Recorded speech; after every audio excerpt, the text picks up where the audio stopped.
ETV YouTube ఛానల్స్లో మీ వ్యాపార ప్రకటనల కోసం ఈ నంబర్కి కాల్ చేయండి.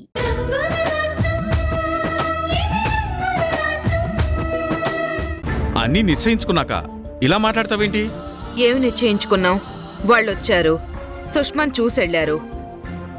నచ్చారు అని సుష్మా చెప్పింది కాబట్టి నిశ్చయం అయిపోయిందని మీరంటున్నారు. ఎన్నాళ్ళు మన ఇంట్లో అపురూపంగా పెరిగిన అమ్మాయి ఆ ఇంట్లోకి వెళ్ళి ఎలా ఉండగలదనుకుంటున్నారండి? వాళ్ళు వాళ్ళ పద్ధతులు మీరు చూశారు కదా. చూడు సురేఖ, ఏ ఆడపిల్లకైనా అత్తవారింటి పద్ధతులు ముందు తెలియవు. ఒకసారి పెళ్ళయి భర్తతో ఇంటికి వెళ్ళాక ఆ ఇంటి పద్ధతులు అలవాటైపోతాయి. వాళ్ళ మనిషిగా మారిపోతుంది. ఆ మాత్రం నాకు తెలుసు. ఎవరైనా ఆడపిల్లని వాళ్లకన్నా ఉన్నవాళ్ళింటికి ఇవ్వాలనుకుంటారు. సుష్మాని కలెక్టర్కే ఇచ్చి పెళ్లి చేయాలనుకుంటే ఇంకో కలెక్టర్ దొరుకుతాడు, ఇచ్చి చేద్దాం. కానీ ఈ సంబంధం మాత్రం వద్దు. చూడు, మనం తలుచుకుంటే ఇంకో కలెక్టర్ని తీసుకురాగలమేమో, కానీ ఇంత మంచి అబ్బాయిని తీసుకురాలేము. ఇప్పుడన్నీ ఇలాగే ఉంటాయి. ఎందుకంటే సుష్మా మనింట్లో ఉంది కాబట్టి. రేపు పెళ్ళయ్యాక అగ్గి పెట్టేలాంటి ఇంట్లో ఉండాలండి. ఆ మనుషులతోనే బతకాలి. అప్పుడు తెలుస్తుంది ఇబ్బందులు ఎలా ఉంటాయో. నీకన్నా ముందే గోపి నీ విషయం అడిగాను. కలెక్టర్ బంగ్లాకి మారితే సౌకర్యవంతంగా ఉంటుంది కదా అని. కానీ వాళ్ళ అక్కకి ఆ ఇంటితో విడదీయలేని బంధం ఉంది కాబట్టి ఆ ఇంటిని వదిలి తను రాలేను అని చెప్పిందంట. దానితో గోపి కూడా అక్కడే ఉంటున్నాడు. అభిమానించే మనుషులున్నప్పుడు ఇరుకుగా ఉన్న ఇబ్బంది ఉండదులే.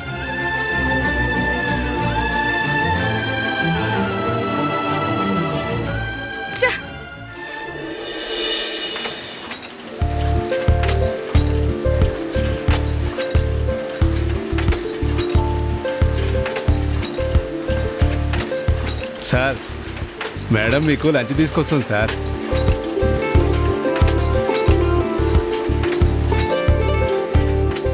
ఏంట్రా నీ ఇలా వచ్చావు?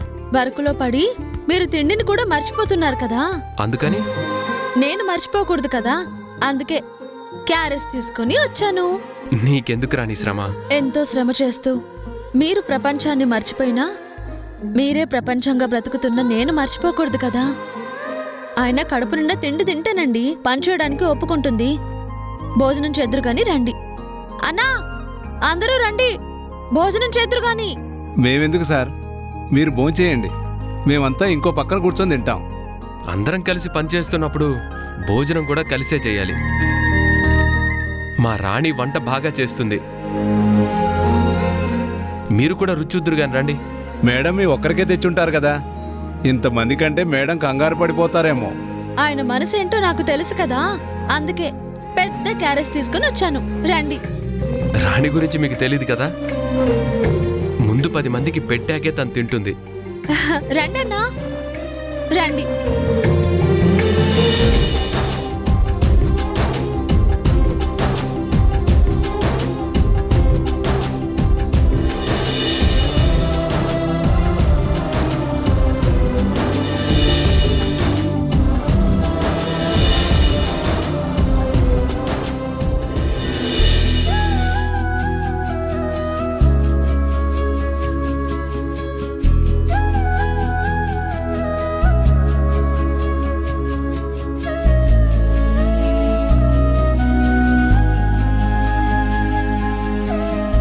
రాణి, నువ్వు కూడా తిను. పర్వాలేదండి, ముందు మీరు తినండి.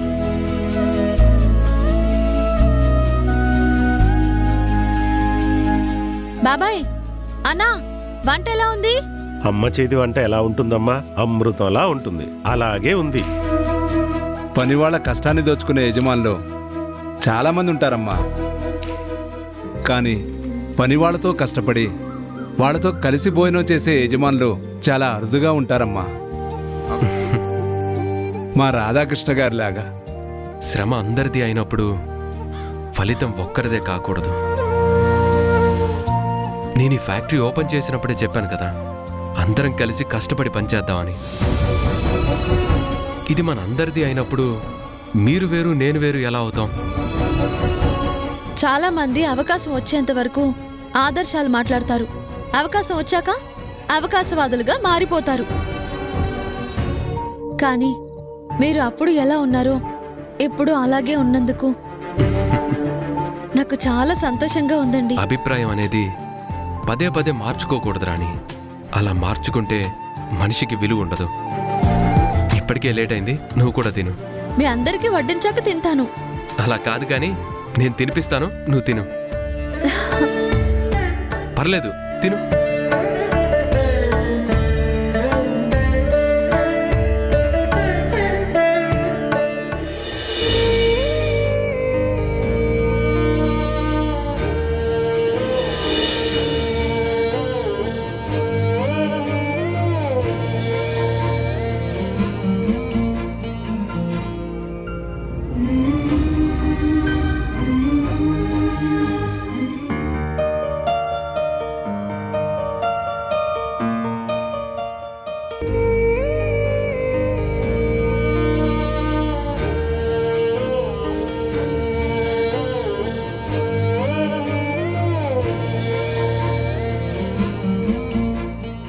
పుట్టినరోజు శుభాకాంక్షలండి.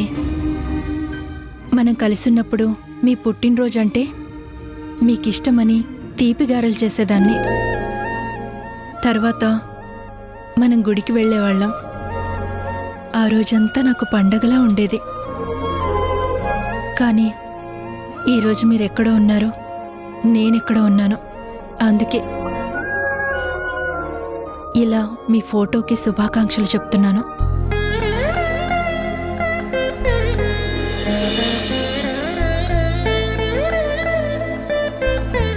వదినా, అన్నయ్య, సమంత, టిఫిన్ తిందు రండి.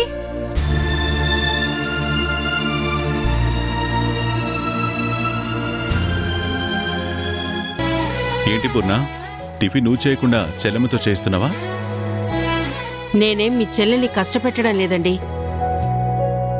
నేను చేస్తాను అంటే తనే ఈరోజు మనందరి కోసం స్పెషల్ చేస్తాను అంది.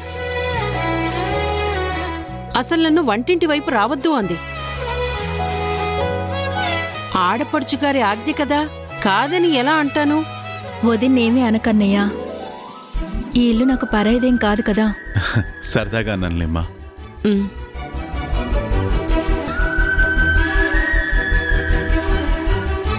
ఇంకా సమంత రాలేదు. వస్తుందిలే వదినా, ముందు మనం తిందాం.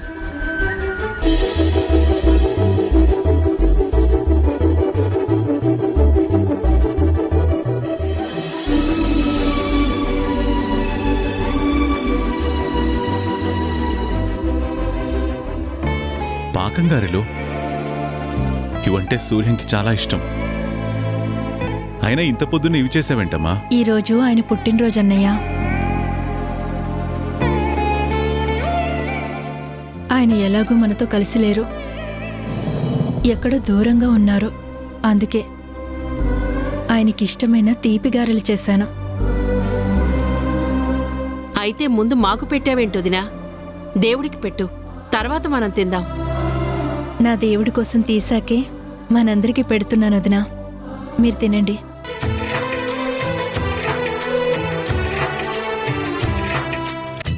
నీసమున్న నేస్తమా నీకు రోషమెక్కువా, రోషమున్న నేస్తమా నీకు కోపమెక్కువా, కోపమెక్కువా కానీ మనసు మక్కువా.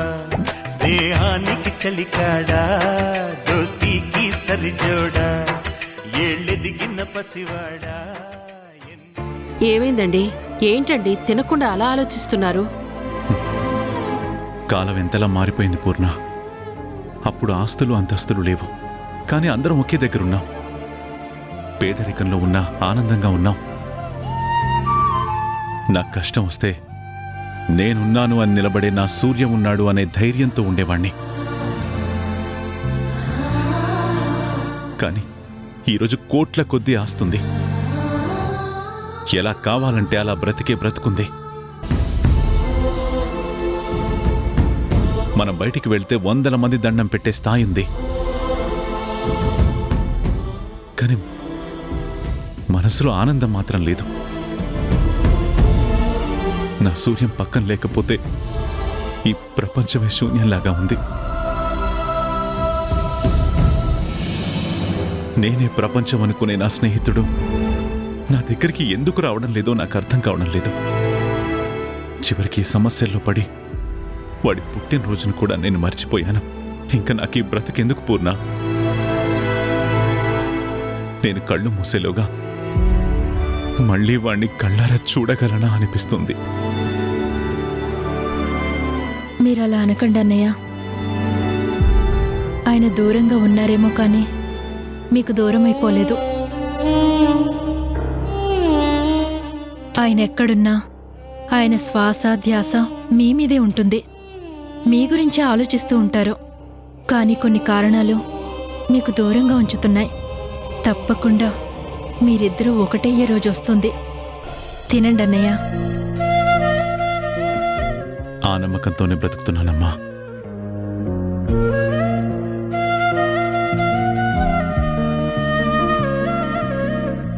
తాతీ, నాని, జాను, నేను కాలేజ్కి వెళ్ళొస్తాను. శామ్, టిఫిన్ చేయకుండా ఎక్కడికే? టిఫిన్ చేసి వెళ్ళు. వద్దు నాని, ఈరోజు కాలేజ్ క్యాంటీన్లో టిఫిన్ చేద్దామని నేను నా ఫ్రెండ్స్ ఫిక్స్ అయ్యాం.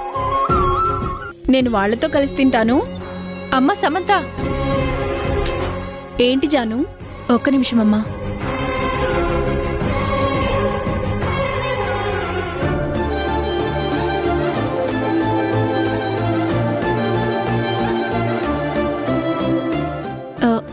ఈ తీపిగారు తిని వెళ్ళమ్మా. ఛీ, తీపి గ్యారెంటీ జాను, ఇలాంటివి నేను తిన్ను. మీరు కూడా తినకండి. నోరు ముయ్యవే. అవి సూర్యం తాతగారికి ఇష్టమని అమ్మమ్మ చేసింది. తాతయ్య లేరు కదా తినడానికి. ఆయన మన దగ్గర లేకపోవచ్చు, కానీ ఈరోజు తాతయ్య పుట్టినరోజు, అందుకే అమ్మమ్మ చేసింది. ఓ సారీ జాను, నాకు ఈ విషయం తెలియదు కదా. తాతయ్యకి నా తరపున హ్యాపీ బర్త్డే. ఏది ఆ ముక్క నీ చేతోనే పెట్టు.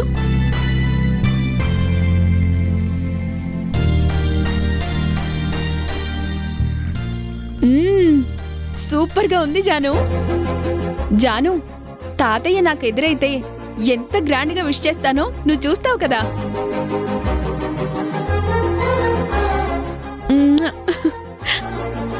Bye bye Nani, bye తాతి.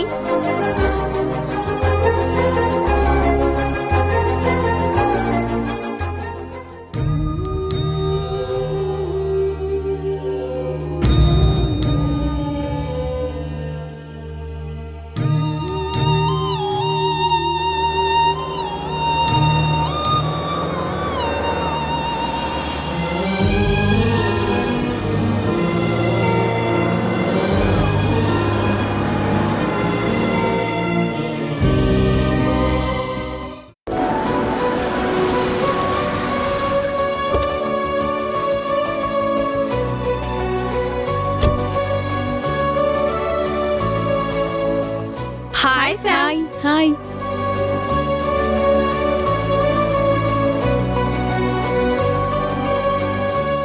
ఏంటి పలకరించిన మమ్మల్ని కాకుండా ఎవరి కోసం ఎదురు చూస్తున్నావు?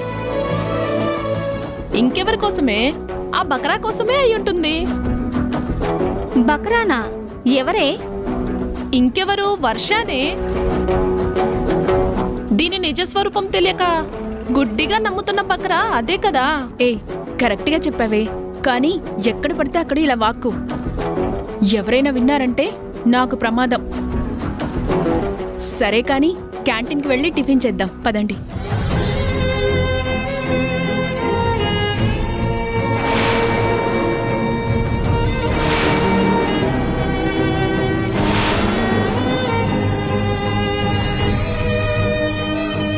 ఏ ఎవరు నువ్వు? నువ్వు శంకర్ మనవరాలువే కదమ్మా? ఏయ్ శంకర్ ఏంటి? ఆయనేదో నీ ఫ్రెండ్ లాగా. మా తాతయ్యకి రెస్పెక్ట్ ఇవ్వు. ఎవరు నువ్వు? నీ తాతయ్య లాంటివాణ్ణేనమ్మా. Shut up. నువ్వు తాతయ్యవేంటి? మా తాతయ్యకి నీకు పోలికేంటి? అదేనమ్మా, నేను కూడా నీకు తాతయ్య లాంటి వాడిని చెప్తున్నాను. ఛీ, నువ్వు నీ అవతారం. నువ్వు నాకు తాతయ్యవా? నా స్టేటస్ ఏంటో నీకు తెలుసా? కనీసం పూటకి తినడానికి కూడా గతి లేనట్టున్నావు. నువ్వు నాకు తాతయ్యవా? అవునమ్మా. ఇంకొకసారి తాతయ్య అన్నావంటే మర్యాదగా ఉండదు. వెళ్ళిక్కడి నుంచి. నువ్వేమన్నా పర్వాలేదమ్మా, నేను నిన్ను చూశాను, నీతో మాట్లాడాలని వచ్చాను. ఎంత పెద్దదాని అయిపోయావమ్మా. ఎప్పుడో చిన్న పిల్లప్పుడు చూశాను, మళ్ళీ ఇన్నేళ్లకు చూస్తున్నాను. లక్షణంగా ఉన్నావు తల్లి. శామ్, ఎవడో అడుక్కు తినేవాళ్లా ఉన్నాడే. డబ్బుల కోసం ఇలాంటి మాటలు మాట్లాడుతున్నాడు. నువ్వెందుకు మాట్లాడుతున్నావో ఇప్పుడు నాకు అర్థమైంది.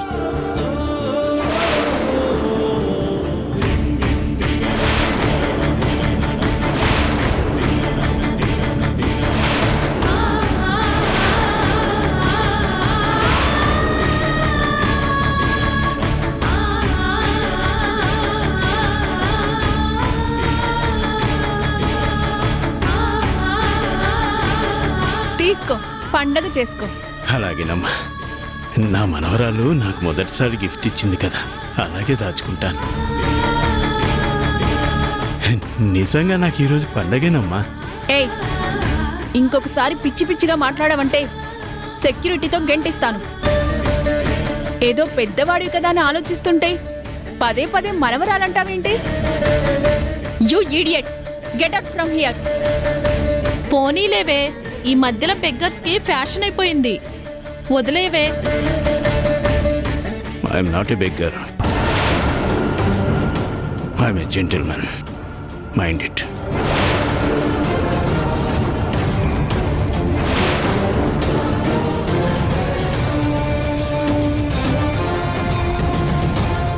ఎవరో చదువుకున్న పిచ్చోళ్ళ ఉన్నాడే.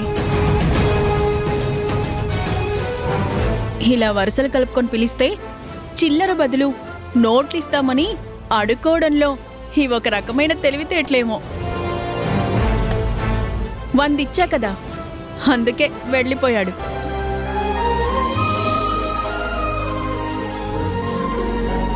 శామ్, ఈ రోజు ఈ డ్రెస్లో నువ్వు చాలా బాగున్నావే. అయితే అందరం ఒక సెల్ఫీ తీసుకుందామా? రావే రావే.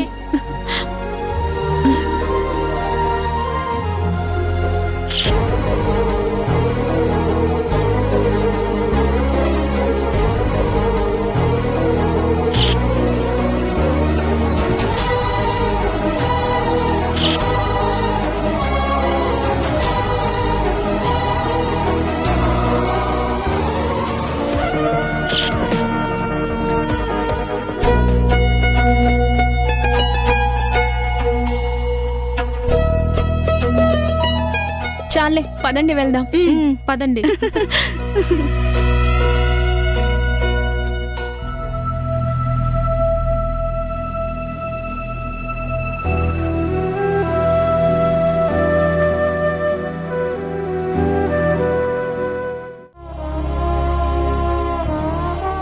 జగపతి, నువ్వా?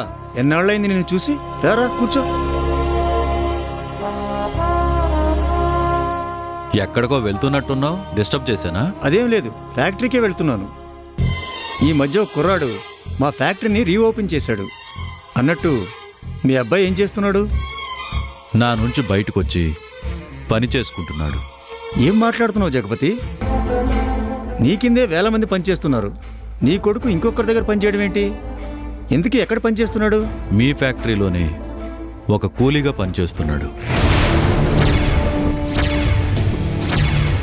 మా ఫ్యాక్టరీలో కూలీగా పనిచేస్తున్నాడా? ఎవరు? రాధాకృష్ణ. ఆ కుర్రోడు నీ కొడుకా? మరి నీ పేరెప్పుడు నా దగ్గర చెప్పలేదే. అయినా తను ఎలా ఎందుకు చేస్తున్నాడు? ఏం చెప్పమంటావు భూపతి, అంతా నా కర్మ.